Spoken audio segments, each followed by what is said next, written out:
बिस्मिल्लाहिर्रहमानिर्रहीम, अस्सलाम वालेकुम। दो तस्दीकशुदा खबरों की बात करेंगे आज। एक खबर है सुहेल आफरीदी की नाकाबिले ज़मानत वारंट गिरफ्तारी, और दूसरी खबर है जिसमें इमरान खान ने साल 2026 को आज़ादी का साल करार दिया है, यानी उनकी नाहक कैद से आज़ादी और इस निज़ाम से आज़ादी। दोनों खबरों को इकट्ठा करके देखें तो एक चीज़ बिल्कुल साफ नज़र आती है, ये लड़ाई अफराद की नहीं, ये लड़ाई निज़ाम की है। सबसे पहले बात करते हैं सुहेल आफरीदी की। इस्लामाबाद की अदालत ने नाकाबिले ज़मानत वारंट गिरफ्तारी जारी किए हैं।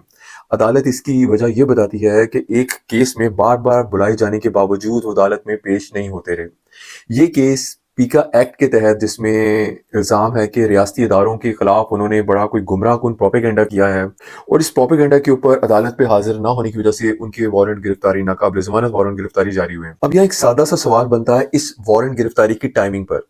अगर आप टाइमिंग नोट करें इस वारंट की, तो आपको ये मानना पड़ेगा कि वारंट किसी कानूनी तकाजे को पूरा नहीं कर रहे, बल्कि हम क्लियरली ये कह सकते हैं कि कोई इस मुल्क की छुपी हुई ताकत है जो अपने गैर कानूनी और गैर आईनी और गैर जमहूरी ख्वाहिश को कानून का कवर देकर एक सूबे के इलेक्टेड वजीर आला को उसके साथ ज्यादती और नाइंसाफी करने की कोशिश कर रही है।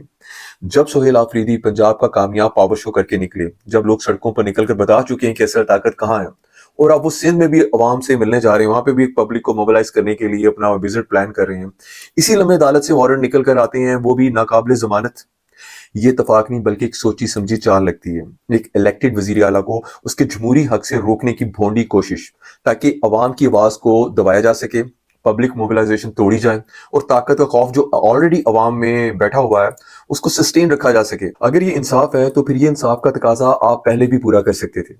अभी आपको क्यों ये सब कुछ याद आया जब सुहेल आफरीदी आपके काबू में नहीं आ रहा, ना उसके खिलाफ कोई फाइल बन पा रही है, ना ही उसका माजी में कोई करप्शन का ऐसा केस मिला है आपको कि जिसके ऊपर आप इसकी गर्दन दबोच सकें, अपने इशारों पे नचा सकें? तो फिर आपने पीका एक्ट की खिलाफ वर्जी का केस ही इस पर ठोक दिया। जब अवामी ताकत सड़क पर आए, और उस वक्त कानून का जाग जाना साफ ये जाहिर करता है कि इस वतन अजीज में अवामी हुकूमत नहीं है, बल्कि एक अनपॉपुलर हुकूमत का राज है।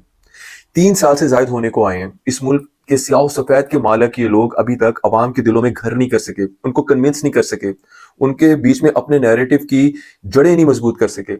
यही असल मसला है।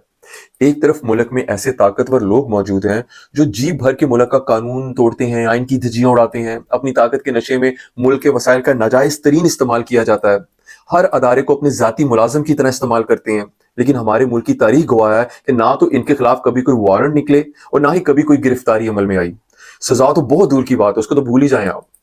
जबकि दूसरी तरफ एक मुंतखब, एक इलेक्टेड अवामी नुमाइंदा, मुल्क के 4 करोड़ अवाम के सूबे का चीफ एग्जीक्यूटिव, उसके खिलाफ सबसे सख्त कानूनी कदम उठाया जाता है जैसे कोई जेब कुतरा होता है। अगर मामला वाकई कानूनी होता तो पहले नरम ऑप्शन इस्तेमाल किए जा सकते थे, क्योंकि किसी और की तरह सुहेल आफरीदी भी कोई आम आदमी नहीं है, वो इलेक्टेड सीएम है। आप इसके खिलाफ पहले काबिल जमानत वारंट जारी कर सकते थे, या हाजिरी यकीनी बनाने के लिए कोई दूसरे कानूनी तरीके इस्तेमाल कर सकते थे। मगर यहाँ सीधा साधा बिल्कुल ठग से नाकाबिले जमानत वारंट गिरफ्तारी जारी करना यह तासर देता है कि कानून बराबर नहीं बल्कि पसंद और नापसंद की बुनियाद पर चल रहा है।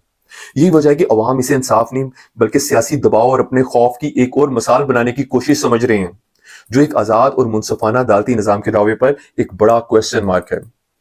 यहाँ मैं एक आजाद और बाशऊर शहरी होने के नाते एक सवाल पूछना चाहता हूँ।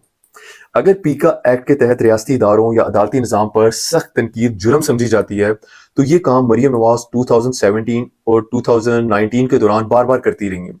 जब नवाज शरीफ की नाअहली के बाद उन्होंने जलसों, तकारीर में अदलिया के फैसले और जजेस के किरदार और रियासती निजाम पर खुले सवालात उठाए थे, खुल के उन पर तनकीद की थी। ये जो वर्दी है, दहशतगर्दी, इस तरह के कुछ स्लोगन्स आपको याद होंगे। इसके अलावा आपको यह भी याद होगा कि 15 मई 2023 को जब सुप्रीम कोर्ट ऑफ पाकिस्तान के सामने शार दस्तूर पर खुद हुकूमती इत्तेहाद ने धरना दिया था, वहां मरियम नवाज ने खुले आम उस वक्त के चीफ जस्टिस पाकिस्तान के जो थे, जस्टिस उमर अता बंदयाल को बुरी तरह ललकारा था। उन्होंने अदलिया पर जुडिशियल मार्शल लॉ लगाने का इल्जाम लगाया और चीफ जस्टिस से इस्तीफा मांगा था, chief justice of supreme court, और एक सीधी सीधी धमकी दी थी कि इलेक्शन तुम्हारे जाने के बाद होंगे। ये कोटेड वर्ड्स थे उनके। यानी सुप्रीम कोर्ट के फैसलों को मानने से साफ इनकार। अंदाजा करें ये मुल्क के सबसे बड़ी अदालत को किस हद तक डिस्ग्रेस किया गया था उस वक्त, और वो भी अदालत के गेट पर खड़े होकर। उस वक्त ना तो कोई कानून था, ना कोई अदालत याद आई, ना कोई नाकाबिले जमानत वारंट हुए। आज वही ताकत का तवाज़न जरा आप मुलाहिजा फरमाएं कि सुहेल आफरीदी एक मुंतखब वजीर आला होते हुए भी इस्लामाबाद हाई कोर्ट के एक जज के खिलाफ ना बोल सकता है, ना अदालत के बाहर कोई अवामी एहतजाज का सोच भी नहीं सकता। الٹا اس پر ناقابل ضمانت وارنٹ گرفتاری جاری ہو جاتے ہیں۔ یہی وہ ایلیٹ پاور ہے جو اداروں کو اپنی مرضی سے استعمال کرتی رہی ہے۔ اس قسم کی بیوقوفانہ سپورٹ سے جانتے ہیں آپ کیا تاثر دے رہے ہیں؟ آپ سمجھتے ہیں کہ اس ملک کے 25 کروڑ عوام جو اس ملک میں بستے ہیں ان میں شاید عقل اور وزڈم نام کی نہیں ہے، زیرو عقل اور وزڈم ہے ان میں۔ طاقت کے نشے میں قانون، آئین اور رولز اینڈ ریگولیشن کو بلڈوز کر دینا عوام کو یہ سوچ دیتا ہے کہ جس کے ساتھ بھی یہ غیر آئینی اور غیر قانونی سپورٹ موجود ہوگی تو وہ اس ملک کی سب سے بڑی عدالت میں بیٹھے سب سے بڑے منصب کے درست فیصلوں کو بھی غلط کہہ سکتا ہے اور کھل کر اس پر تنقید کر سکتا ہے، اس پر ذاتی حملے کر سکتا ہے جیسا مریم نواز نے کیا۔ اور اگر آپ کے پاس اس غیر آئینی طاقت کی سپورٹ موجود نہیں ہے، اس غیر آئینی طاقت کی سپورٹ ذرا آپ سمجھیں، تو آپ کسی معمولی عدالت یا ڈسٹرکٹ لیول کی عدالت کے میجسٹریٹ یا جج کے غلط فیصلوں کے خلاف بھی کچھ نہیں بول سکتے۔ اگر بولے تو ایک اور کنٹیمپٹ آف کورٹ کا کیس آپ پر لگ جائے گا۔ یہ ایک ایسا قانون ہے جو افراد اور سیاسی وابستگی کے حساب سے بدل جاتا ہے۔ یہی کانٹراڈکشن سلیکٹو جسٹس کا تاثر دیتی ہے جو کسی بھی منصفانہ نظام کے لیے ایک لیگل پوائزن ہے۔ اب ذرا دوسری طرف آتے ہیں جہاں عمران خان کے پاس نہ وزارت، نہ اختیار، نہ طاقت، بلکہ ایک کال کوٹری میں سلاخوں کے پیچھے قید ہیں وہ، لیکن پھر بھی وہ عدالتوں میں پیش بھی ہو رہے ہیں، سزا بھی کاٹ رہے ہیں اور قوم کو پیغام بھی دے رہے ہیں کہ کیا بہادری کا سمبل بنے ہوئے ہیں وہ۔ یہی فرق ہوتا ہے ایک لیڈر اور ایک پاورفل پوزیشن ہولڈر میں۔ عمران خان کا جیل سے پیغام آتا ہے 1 جنوری 2026 کو۔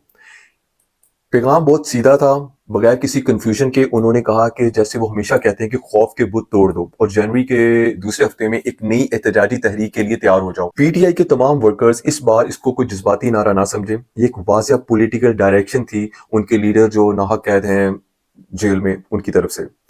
پیغام کا اصل مطلب عمران خان یہ نہیں کہہ رہے ہیں کہ بس سوشل میڈیا میں بیٹھے رہیں اور بس ایک کی بورڈ وارئر بنے رہیں آپ۔ عمران خان پریکٹیکل پارٹیسپیشن سے اپنے فنڈامنٹل رائٹس کی یہ جنگ جیتنے کی بات کر رہے ہیں۔ وہ یہ کہہ رہے ہیں کہ جب نظام بند ہو جائے، جب انصاف رک جائے، جب ووٹ کی عزت ختم ہو جائے، اس ملک کے 26 کروڑ لوگوں کا بیسک اور گریٹسٹ رائٹ الیکشن وہ بھی ان سے اس لیے چھین لیا جائے جیسے وہ عوام کی کوئی بھیڑ بکریاں ہوتی ہیں، تو پھر پرامن اور سویلائزڈ قوموں کی اگلی منزل سڑکیں ہی ہوتی ہیں، جہاں اپنے پرامن اور شدید احتجاج سے تمام غیر قانونی اور غیر آئینی طاقتوں کو قانون اور آئین کے آگے جھکنے پر مجبور کیا جا سکتا ہے۔ اس لیے انہوں نے کہا کہ 2026 آزادی کا سال ہونا چاہیے۔ اس سلسلے میں سب سے بڑی ذمہ داری سی ایم کے پی کے سہیل آفریدی پر عائد ہوتی ہے۔